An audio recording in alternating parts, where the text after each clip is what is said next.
Yo soy Pablo Emilio Escobar Gaviria. Plata o plomo.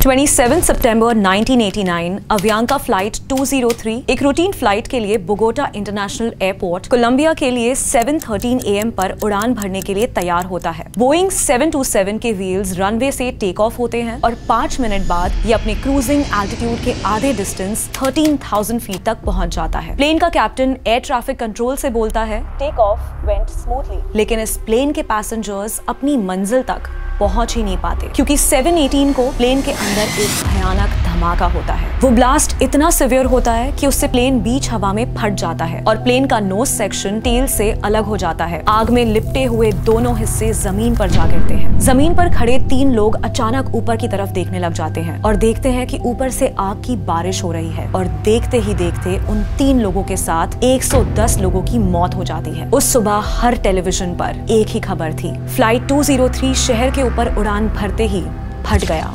Netflix पर Narcos के आ जाने के बाद हर कोई एक स्वैगर अंदाज में बोल रहा है, प्लाटा ओ प्लोमो। पाब्लो एस्कोबार का नाम सुनते ही सबके दिमाग में एक किंग पिंग ड्रग लॉर्ड आ जाता है जिसकी एक आलिशान जिंदगी थी जहां बड़े बड़े घर, गाड़ियां और अनगिनत नोटों के बंडल्स इमेजिन होते हैं। लेकिन इस कहानी का दूसरा हिस्सा जो अब पॉप कल्चर में इतना फेमस हो चुका है फिर भी उसे अक्सर इग्नोर कर दिया जाता है। प्लाटा ओ प्लोमो इस एक फ्रेज से जन्म हुआ दुनिया के पहले नार्कोस टेररिस्ट का, जिसने लॉयर्स, जजेस, मिनिस्टर्स सबके सर पर एक इनाम रखा था, जिसने बच्चों के हाथों में ऑटोमेटिक राइफल्स थमाकर उन्हें कहा कि जाओ जाकर एक एक पुलिस वाले को चुन चुन कर मारो, जिसने पूरी एक कंट्री को टेरराइज किया और उसे बना दिया था the murder capital of the world. This is the real darkness behind Plata o Plomo. Pablo Emilio Escobar Gaviria. I'm sure आपने इसकी कहानी नार्कोस में देखी है, but for others जरा शॉर्ट में समझाते हैं। पाब्लो एस्कोबार अपने टीनेज ईयर्स में ही क्रिमिनल एक्टिविटीज में लग चुका था।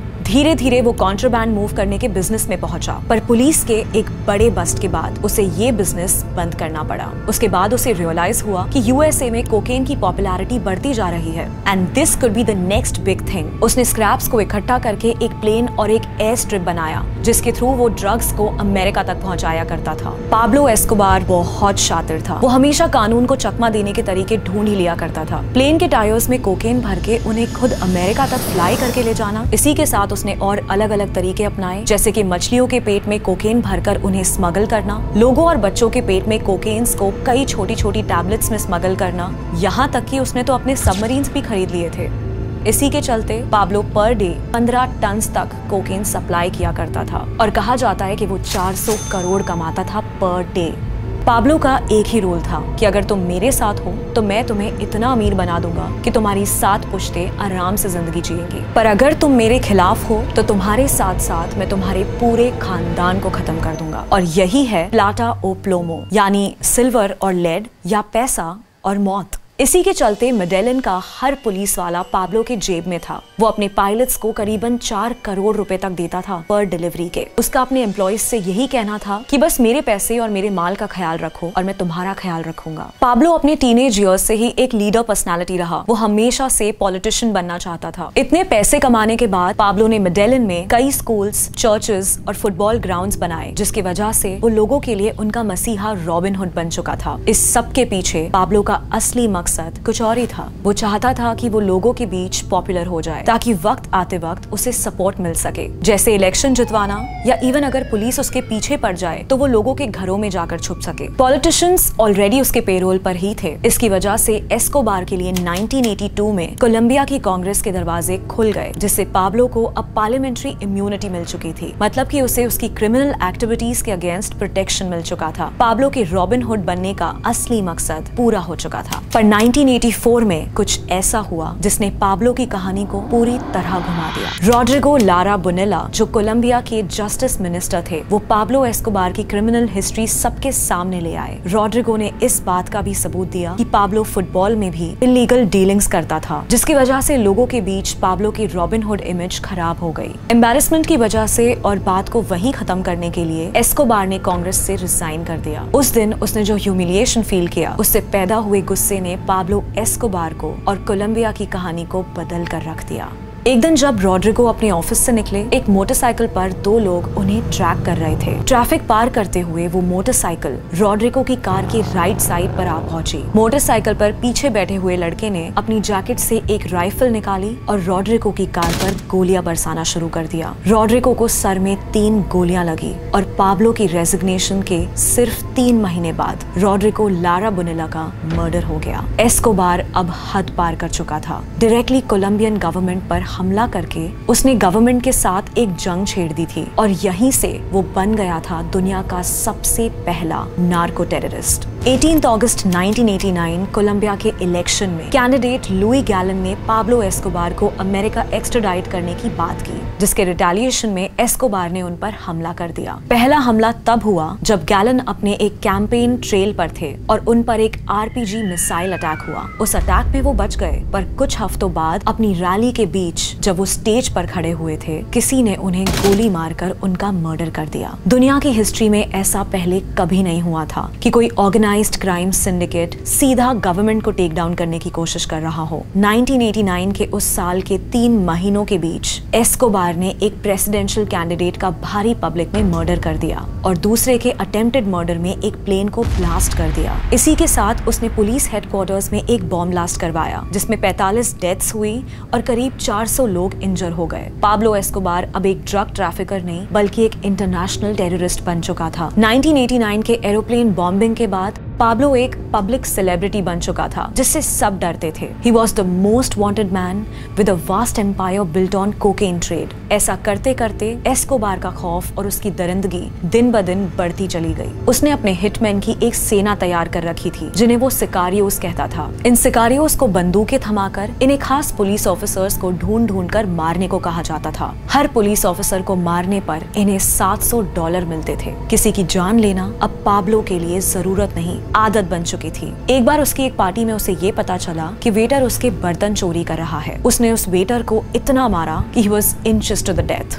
और फिर उसके हाथ पांव बांधकर उसे स्विमिंग पूल में डूबकर मरने के लिए छोड़ दिया। It wasn't plata or plomo anymore. It was whatever Pablo Escobar wanted. वो कभी भी किसी को भी मार सकता था। कोई भी पाब्लो के खिलाफ आवाज उठाता तो वो उसको रास्ते से हटा दिया करता था, चाहे फिर वो कोई पॉलिटिशियन हो, रिपोर्टर, लॉयर, जज या उसका खुद अपना दोस्त। जब उसके 2 दोस्तों ने उसे धोखा देने की कोशिश की, तब उसने उन दोनों की जान लेकर उनके हाथ पांव काटकर उनके घर वालों को भेज दिया। बॉम्ब ब्लास्ट्स और मोटरसाइकिल शूटआउट्स पाब्लो के तरीके हुआ करते थे। वो छुपकर वार नहीं करता था। उसका हर मर्डर एक मैसेज की तरह होता था, उसके एनिमीज के लिए, गवर्नमेंट के लिए और दुनिया भर के लिए। पाब्लो ने M19 ग्रुप को पैसे दिए, जिन्होंने कोलंबिया में वायलेंस और सिविल वॉर बढ़ाया। इस ग्रुप ने कोलंबिया के जस्टिस डिपार्टमेंट की बिल्डिंग पर हमला करके कई लोगों को मारा और बिल्डिंग को जला दिया। ऐसा कहा जाता है कि सबके पीछे एक्चुअल में पाब्लो ही था। कोलंबिया में पाब्लो को कोई नहीं रोक सकता था, पर अब उसके क्राइम्स इतने बढ़ चुके थे कि उसे ग्लोबल अटेंशन मिल चुकी थी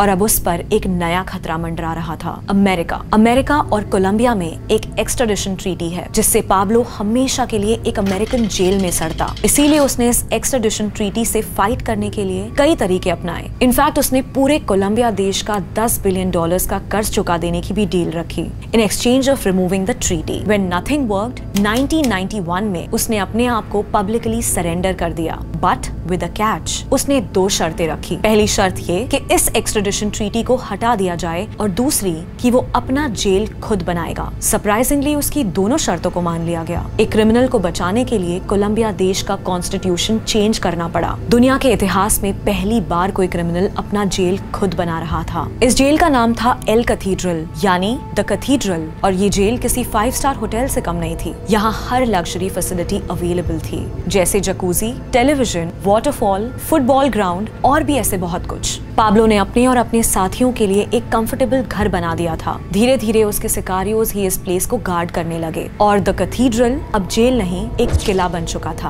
पाब्लो के क्राइम्स कम नहीं हुए, इनफैक्ट वो बढ़ते चले गए। हालात इतने खराब थे कि 1992 में कोलंबिया को murder capital of the world कहा गया था। उस साल करीब 27,000 लोगों की मौत हुई थी, जिसके 2 बड़े रीजंस थे, सिविल वॉर और पाब्लो एस्कोबार। इस सब के चलते कोलंबिया पर इंटरनेशनल प्रेशर बढ़ते जा रहा था, जिससे उन्होंने उन्होंने डिसाइड किया कि अब पाब्लो एस्कोबार पर लगाम लगानी पड़ेगी। उन्होंने अमेरिकन DEA यानी ड्रग एनफोर्समेंट एजेंसी के साथ मिलकर एक खास टास्क फोर्स तैयार की, लेकिन पाब्लो ने इसी टास्क फोर्स का यूज किया जेल से भागने के लिए। टास्क फोर्स के 2 ऑफिसर्स जब पाब्लो से जेल में मिलने गए तब पाब्लो ने उन्हें बुरी तरह पीटकर उन्हें बंदी बना लिया, जिसे यूज करके वो उस जेल से भाग छूटा। यहीं से शुरू हुआ 1 साल लंबा cat and mouse game. Pablo अपनी फैमिली को लेकर दर दर भटकता। He was constantly on the run और आखिर एक दिन अपने बेटे को एक फोन कॉल करते हुए पाब्लो की लोकेशन पुलिस ने ट्रेस कर ली।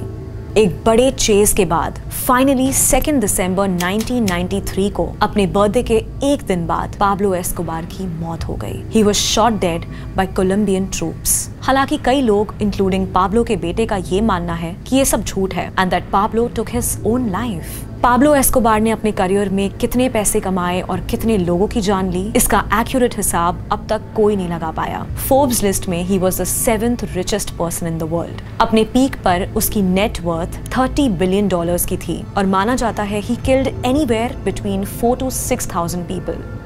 जॉन हायरो वेलास्केस, जो पाब्लो एस्कोबार के टॉप हिटमैन माने जाते हैं, उन्होंने अकेले करीब 300 लोगों का मर्डर किया है और करीब 3000 लोगों के मर्डर के ऑर्डर्स दिए हैं। प्लाटा ओ प्लोमो, एस्कोबार ने हमेशा लोगों को 2 चॉइसेस दी, जैसे कि वो भगवान हो, एक ऐसा भगवान जो लोगों को सजा देता है अगर उसकी बात के कोई खिलाफ जाए। पाब्लो अपने आप को समाज के रूल्स के ऊपर समझता था, जिसे हम सिर्फ एक ड्रग माफिया डॉन के नाम से जानते हैं। वो एक्चुअल में एक डिक्टेटर था, जिसके डिक्टेट किए हुए रूल्स ना मानने की वजह से हजारों लोग अपनी जान गंवा बैठते थे। आपके क्या थॉट्स हैं हमें कमेंट्स में बताएं, और अगर आपको ये वीडियो अच्छा लगा है तो लाइक और सब्सक्राइब भी कीजिए। बिग ब्रेन पर हम इसी तरह के धमाकेदार मसालेदार किस्से लेकर आते रहेंगे। See you in the next one. This is Aditi Sharma signing off.